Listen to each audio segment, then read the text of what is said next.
হ্যাঁ কি তোমার যে ডাকতে আসি শুনতে আসো না? আরে ভাই ফোন করতাছি তুমি শুনো না। আচ্ছা কি কইবা কও, তাড়াতাড়ি কও। কওয়ার তো অনেক কিছুই আছে। তোমার আর অনেক কিছু আছে, কও। মোর কথা শোনার সময় তোমার আছে, খালি তো তুমি হাঙ্গাটা দিন খালি ফোনের ভিতর থাও। আরে তোমার কথা যদি আমি না শুনি কার কথা শুনু, যা কও কইলাম। কওয়ার তো অনেক কিছু আছে। অনেক কিছুটা কি কও। তোমার কাছে সুন্দর লাগতেছে। আমার তো প্রত্যেক দিনে সুন্দর লাগে, কিন্তু রাইতে বেশি সুন্দর লাগে তোমার। শরম করে না? শরম লাগবো কে? নিজের বউর লগে কথা কইতাছি না, শরমের জায়গা তো ডাইকই রাখছি। তুমি তো আমার দিকে তাকাও, দেখো তো কি সুন্দর শাড়ি পরছি। এই যে রোজারিতে কিনা দিলাম এই শাড়িটা পিনছ। হইছে থাক, রোজার ঈদের চিন্তাটা পরে, এখন কাছে গানা ওইটা, এখন সামনে যে দিয়েছে হেডের চিন্তা হলো। টাকা টোয়া দিবা মার্কেটে যাম, বুঝো না সামনে ঈদ আইছে। সামনে ঈদ আইছে, কুরবানি দিতে হইব, কুরবানির টাকা লই মাথা খারাপ। আবার তোমার সেদিন না দিলাম মার্কেটের করণের লিগা 12,000 টাকা, ওইটা কি করছো? একটা হয় নাকি? কি কো তুমি? কি কয় এত কিপটা হইলে হয় না? 12,000 টাকা দিলাম, বই টাকা হয় নাকি? নিজে তো কাপড় চোপড় লইলাম না কুরবানির লিগা, কুরবানি দিতে হইব 3 লাখ টাকা খরচ আছে, তুমি ওইটা দিয়ে মানাই নি। খালি আমার লগে খালি কিপটামিটা হরবা তুমি। সব সময় দেখতেই আসি যে কোন মার্কেটের কথা কইলেই, কোন টাকা পয়সার কথা কইলেই শুরু হয়ে যায় তোমার এগা ওগা, এনে করবা ওনে করবা। এইগুলা শুনতে শুনতে আর ভাল লাগতে আছে না মোর। বালা লাগে না, খাইতে বইতে ঘুমাইতে খালি এইটা লাগবো, কলাটা লাগবো, কুলাটা লাগবো, সব দিতে দিতে তো আমি পুতুল হয়ে যাইতাছি গা। আবারও তো আমি দেই না। হ্যাঁ তুমি মুখে দেবা কি না কও তুমি? কি কি দেবো?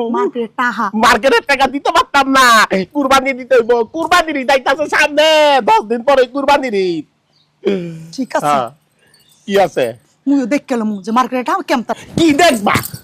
দেখ মহনে মোর চিন্তা মুই। আরে কই যাও? আরে কই যাইতাছে? খারাও কি মুন্ডা লাগে, মাইয়া মাইছে গলো আর পারলাম না। কোন জায়গা যায়, মেজাজটা খারাপ লাগতাছে,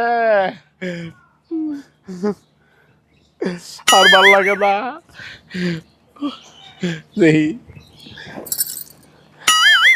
আমি চাই তোমারে আজকে আমার মন মতো তোমাকে এমন সুন্দর সুন্দর ড্রেস কিনা দিব, এমন সুন্দর সুন্দর কাপড় টাপড় কিনা দিব, দুনিয়ার সব মানুষ দেখবে যে তুমি কিভাবে সাজুগুজু করে রাস্তাঘাটে চলাফেরা করো। ভাববেও মানে ভাববে, চিন্তা করবে কি ধরনের মেকআপ ইউজ করো, কি মেকআপ ইউজ করো। আমি চাইতেছি যে ওই ধরনের জিনিসপত্র কিনা দিব যেটা মানুষের চোখে লেগে থাকে। তুমি জীবনে কিছু পাও নাই, তাতে কি আমি দিব? হ্যাঁ তুমি কই যাইতেছো? বাবা মার্কেটে যাব। মার্কেটে? ও ভাই তুই কই যাইতেছস? ভাই কবি কানে নিছে দিমু কনসার্ট। আজকে ভাই কইছ, কালকে তো বাবা কবি। কি? হ্যাঁ আমি তোমার বাপ কমু? হ্যাঁ। নাউজুবিল্লাহ আস্তাগফিরুল্লাহ। তুমি আমার মামার তো ভাই, আমি তোমার বাপ কমু কে? আরে হালার ভূত, সরি। আরে ভাইরে ব্যাপারটা বোঝার চেষ্টা কর। এই যে তোর বাপ, তোর বাপ তোর মার লাগে কি করছে? কিছুই করে না। তোর বাপ খালি খেসার খেসার ফেসার ফেসার পারলে আর একটা করে বাচ্চা করে নিল। বাচ্চা নিলে তো সংসার বড় হয়, মানে সংসার ঠিক হইলো না। তোর মার এখনো অনেক সকালত পূরণ হয় না, পূরণ করে নাই। তোর মায় তোর বাপে তোর মারে বিয়া করার পর থেকে এই যে কামে জায়গা, কামের তে রাজ্যা হয়, এই যে কামে জায়গা রাজ্যা হয়। চুপ থাকো, বেশি কথা কও না। তোমার কাছ থেকে আমি একটা কথা শুনবার চাই না। মা তোমার কি বিবেক বুদ্ধি নাই?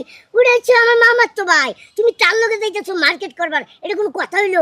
হরমুখী বাপ ক, তোর বাপের লগে বিয়ে করার পর মোর যে লাগে এই জীবনও হে ইচ্ছা পূর্ণ করতে পারে না। এই যে যাই হোক, এখন তো সম্পর্কে যাই আছে। হ্যাঁ হ্যাঁ না মানে একটু বুঝছি তোমার আবেগে আপ্লুত হয়ে কথার মধ্যে একটু ইয়া পড়ে যেতেছে। দেখ আমি কই, এই যে তোর মারে তোর বাপে কোনো সকালত পূরণ করে না, কি জানো? সেই না লয়ে গেছে সিনেমা হলে, না লয়ে গেছে মার্কেটে, না লয়ে গেছে পার্কে, না লয়ে গেছে রেস্টুরেন্টে। কোনোদিন কোনো জিনিসের জন্য তার মার লয়ে থাকে না। কিছু কাপড় চাপড় ভালো মতন কিনা দেয় না। ঈদের মধ্যে এক শাড়ি কিনা দিছে, সেই কোন ঈদে গেছে, আবার কোরবানি দেয়া পড়তেছে, সেই দিয়ে দিবে।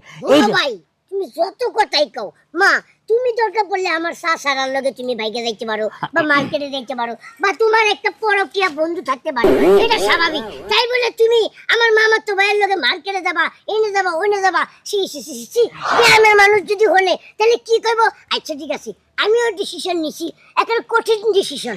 আব্বা হন হন তোরে বুঝাইয়া কইতে আছি, মুই মোর ব্যাপারটা একটু বুঝতে পারতে আসছ। তোর বাপের লাগে এই যে এখন আইছি না মার্কেটে যাইতে আছি,